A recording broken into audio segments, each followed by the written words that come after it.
தமிழர்கள் தமிழ்ல எழுதியிருக்காங்க மொழி, மற்றவர்கள் பிராகிருதத்தில் எழுதியிருக்காங்க. அப்ப கன்னடமே இல்லை என்று நம்ம சொல்லலாமா, தெலுங்கே இல்லை என்று சொல்லலாமானா இல்லை என்பதுதான் மொழியியலாளர்களோட கருத்து.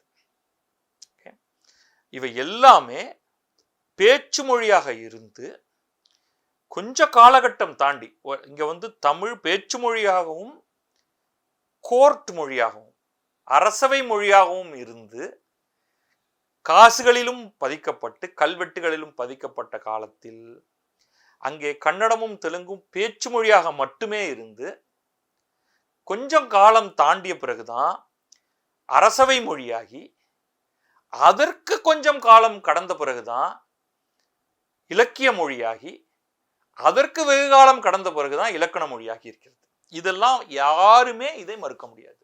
ஆனால் இந்த காரணத்தை மட்டுமே வைத்துக்கொண்டு இதுதான் அம்மா இதுதான் பெண் அப்படின்னு சொல்ல முடியாது.